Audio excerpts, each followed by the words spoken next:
Vaginitus, again, usually involves feeling romantically hurt by a partner. Men's prostate problems have a lot to do with self-worth and also believing that as he gets older he becomes less of a man. Impotence adds fear and sometimes is even related to spite against a previous mate. Frigidity comes from fear or a belief that it is wrong to enjoy the body. It also comes from self-disgust, and it can be intensified by an insensitive partner. PMS, premenstrual syndrome, which has reached epidemic proportions, is concurrent with the increase of media advertising. These ads continuously hammer home the concept that the female body must be sprayed and powdered and douched and over-cleansed in numerous ways to make it even barely acceptable. At the same time, women are coming into their own as equal beings, while being bombarded negatively with the idea that the feminine processes are not quite acceptable.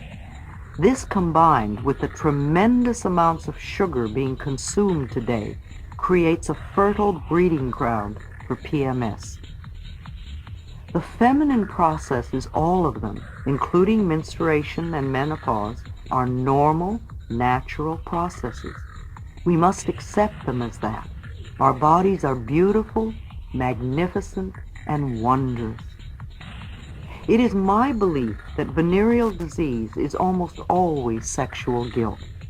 It comes from a feeling, often subconscious, that it is not right to express ourselves sexually. A carrier with a venereal disease can have many partners, but only those whose mental and physical immune systems are weak will be susceptible to it. In addition to the old standard diseases, in recent years we have created an increase of herpes.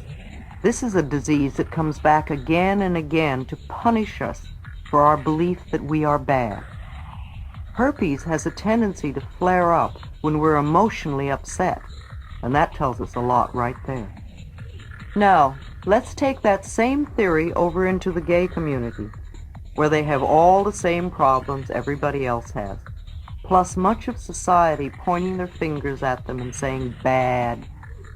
Usually their own mothers and fathers are also saying you're bad. This is a very heavy load to carry. So now we have a disease called AIDS, which is a much more frightening disease than herpes and can even be fatal. In the heterosexual society, many women dread growing old because of the belief system we have created around the glory of youth. It is not so difficult for the men because they become distinguished with a bit of gray hair. The older man often gets respect, and people may even look up to him. Not so for most gay men, for they have created a culture that places tremendous emphasis on youth and beauty. While everyone is young to start with, only a few fit the standard of beauty. So much emphasis has been placed on the physical appearance of the body that the feelings inside have been totally disregarded. If you are not young and beautiful, it's almost as though you don't count. Only the body. This way of thinking is another way of saying gay is not good enough. Because of the ways gay people often treat other gays, the experience of getting old can be something to dread. It is almost better to die than to get old. And AIDS is a disease that often kills. Too often gay men feel that when they get older, they will be useless and unwanted. It is almost better to destroy themselves first, and many have created a destructive lifestyle. Some of the concepts and attitudes that are so much a part of the gay lifestyle, the meat rack, the constant judging, the refusal to get close to another, etc., are monstrous, and AIDS is a monstrous disease. These sorts of attitudes and behavior patterns can only create guilt on a very deep level, no matter how much we may camp. Camping, which can be such fun, can also be extremely disturbing. destructive, both to the giver and the recipient. It's another way of avoiding closeness and intimacy.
His reserve a quiet defense, writing out the day's events. The river.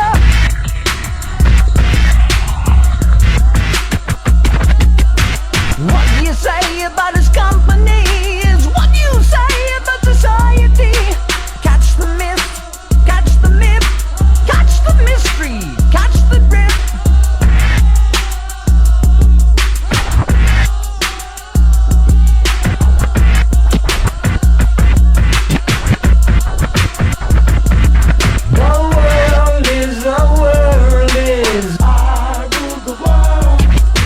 Love and life are deep, maybe as his skies are wide.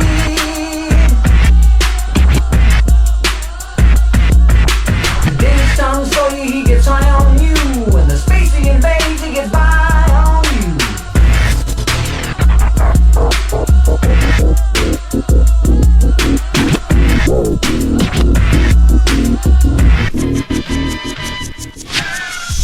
The warrior today's tongue sway, he gets high on you, and the energy you trade, he gets right on to the friction of the day.